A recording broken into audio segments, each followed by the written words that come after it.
Al-Habib Ali bin Husain Al-Attas radhiyallahu an terkenal sebagai salah satu dari 3 serangkai Habib di Jakarta.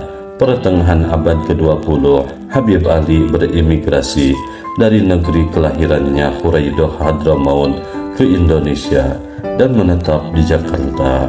Habib Ali Al-Attas dikenal juga dengan panggilan Habib Ali Bungur atau Habib Ali Cikini karena ia pernah tinggal di 2 daerah tersebut. Habib Ali Cikini merupakan ulama besar yang sangat disegani. Beliau memiliki banyak murid yang terdiri atas habaib dan para kiai yang berpengaruh di Jakarta, Jawa Timur, hingga Malaysia. Beliau berbeda dari Habib yang lain yang menyampaikan ajaran Islam melalui ceramah. Habib Ali Cikini memilih jalur pengajian kitab. Beliau mengajarkan banyak kitab induk hadis, tafsir, usul fikih, dan kitab-kitab fikih yang dianggap sebagai kitab besar saat itu. Tidak heran kalau habaib di Indonesia memberi julukan lautan ilmu kepadanya. Suatu hari, Habib yang dikenal jarang berbicara ini tidak hadir di sejumlah majelis taklim untuk menjalankan aktivitasnya dalam pengajian. Ketidakhadiran Habib Ali Cikini di majelis taklim kemudian diketahui karena kondisi kesehatannya yang menurun. Kiai Haji Muhammad Syafi'i Hazami, salah satu murid Habib Ali Cikini, datang ke rumahnya untuk menjenguk. Mu'alim Syafi'i Hazami, Roi Suriah PBNU pada tahun 1994, melepas sandalnya dan di muka rumah Habib Ali Cikini dan mengetuk pintu. Jawaban atas salam Mu'alim Syafi'i Hazami terdengar sayup dari dalam rumah. Sampai di dalam, Mu'alim Syafi'i Hazami menanyakan keadaan gurunya dan seterusnya. Tahu Mu'alim Syafi'i Hazami telanjang kaki, Habib Ali meminta Mu'alim untuk memakai sandalnya. Tentu saja Mu'alim Syafi'i Hazami menolak permintaan gurunya karena sebuah praktik yang sangat tidak lazim mengenakan sandal hingga ke dalam rumah guru. Permintaan Habib Ali bukan pemanis bibir belaka. Ia kembali meminta Mu'alim Syafi'i Hazami untuk mengenakan sandalnya yang dilepas di luar. Tetapi lagi-lagi Mu'alim Syafi'i Hazami menolaknya. Tidak beberapa lama, Habib Ali meninggalkan kamarnya. Habib Ali mengembalikan sandal Mu'alim Syafi'i Hazami dan meminta muridnya untuk mengenakan sandal di kamar sang guru. Kalau bukan kecintaan yang sangat besar kepada muridnya ini, rasanya Habib Ali tidak akan melakukan hal itu. Beliau mencintai semua muridnya, tetapi Mu'alim Syafi'i diperlakukan secara khusus olehnya.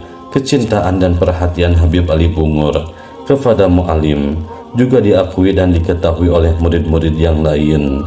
Murid-murid Habib Ali yang lain banyak yang mendengar cerita darinya tentang keistimewaan Mu'alim Syafi'i Hazami. Habib Ali Cikini pernah membuat syair yang ditunjukkan untuk Mu'alim Syafi'i Hazami yang lebih menonjol di antara murid-muridnya yang lain. Manli bimisli syairikal mazallal tamshi jaida watazi bil awal. Siapa yang dapat menunjukkan kepadaku seperti perjalananmu yang dimudahkan? Engkau berjalan perlahan-lahan, tetapi engkau sampai terlebih dahulu.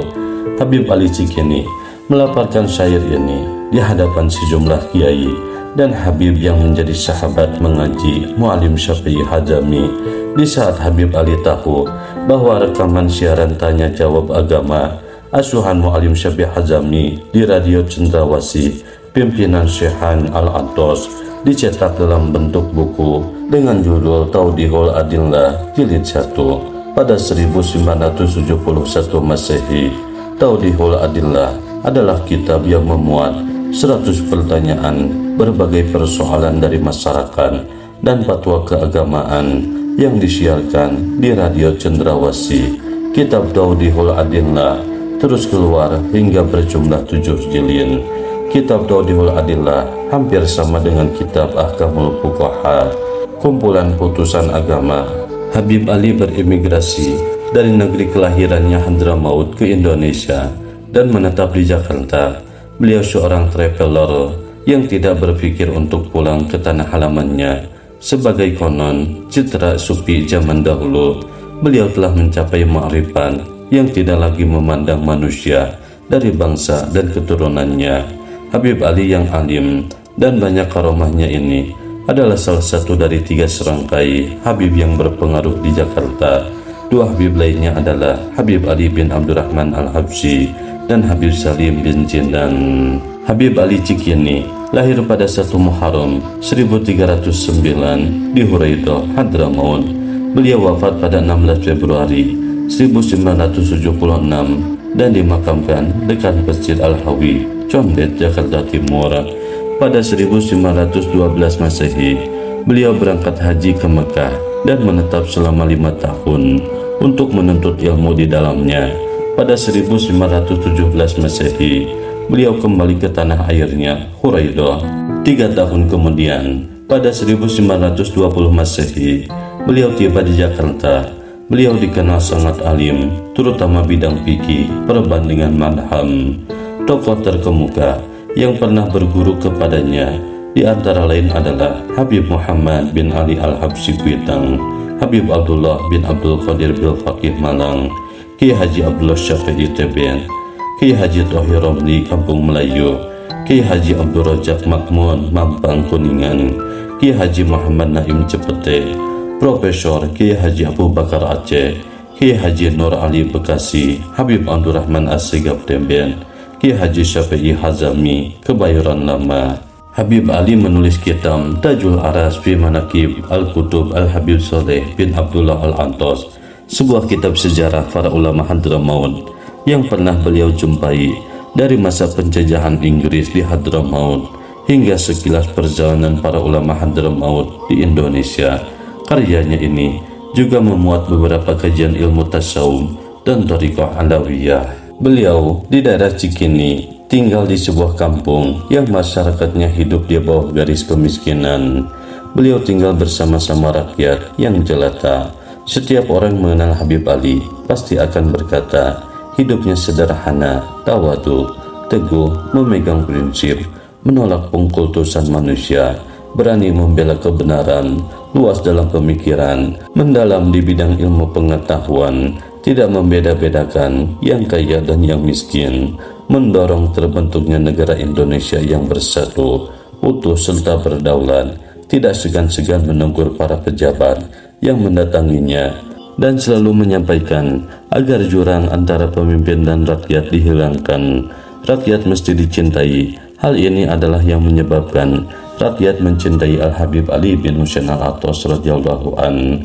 Beliau tidak pernah menadah tangannya kepada orang-orang kaya harta, sebab beliau memiliki kekayaan hati. Beliau tidak mau menengadakan tangannya di bawah, kecuali hanya memohon kepada Rabbul Alamin.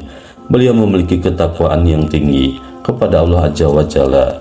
Beliau yang selalu mengorbankan semangat anti penjajah dengan membawakan ayat-ayat Al-Quran dan hadis Nabi SAW yang menganjurkan melawan penjajah. Penjajah adalah penindas, kafir yang wajib diperangi. Begitulah yang sering beliau ucapkan. Beliau tergolong pejuang yang anti komunis pada masa pemberontakan PKI. Beliau selalu mengatakan bahwa PKI dan komunis akan lenyap dari bumi Indonesia dan rakyat akan selalu melawan kekuatan ateis. Ini berkahnya perjuangan para ulama dan aulia yang jasadnya bertebaran di seluruh Nusantara.